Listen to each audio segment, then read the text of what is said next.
அண்ணே ஒரு இளநீ. நல்லா தண்ணி காயினே சாப்பிடுங்க.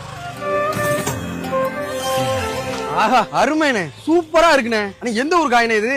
நம்ம ஊர் இளநீ தான். என்ன ரேட்ல கொடுத்துக்கிட்டு இருக்கீங்க? 30 ரூபாண்ணே. 30 ரூபாவா? என்ன அதிகமா இருக்கா? வெளியூர்ல உள்ள 80 ரூபா 100 ரூபா வித்துக்கிட்டு இருக்காங்க, நீங்க 30 ரூபாய்க்கு கொடுத்துக்கிட்டு இருக்கீங்க. நம்ம ஊர்ல அப்படிதானே, 30 ரூபாய்க்கு மேல விற்க முடியாது. இவ்வளவு கம்மியா கொடுத்துக்கிட்டு கட்டுப்படி ஆகுதா உங்களுக்கு?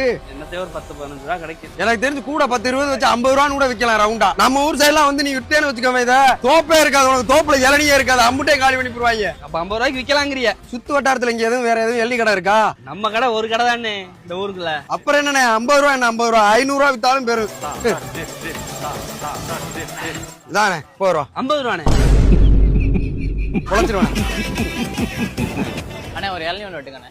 இளநியா? ஆமா தம்பி இளநீ நல்லா தண்ணி காய், ஆனா 50 ரூபா வரும்பா. 50 ரூபாயா? நேத்து வந்து குடிச்சு 30 ரூபாய்க்கு கொடுத்தீங்க, இன்னைக்கு 50 ரூபாங்கிறீங்க. நேத்து 30 ரூபா, இன்னையில இருந்து 50 ரூபா. வெட்டவா வேணாமா? வேணாம் 50 ரூபாண்ணா.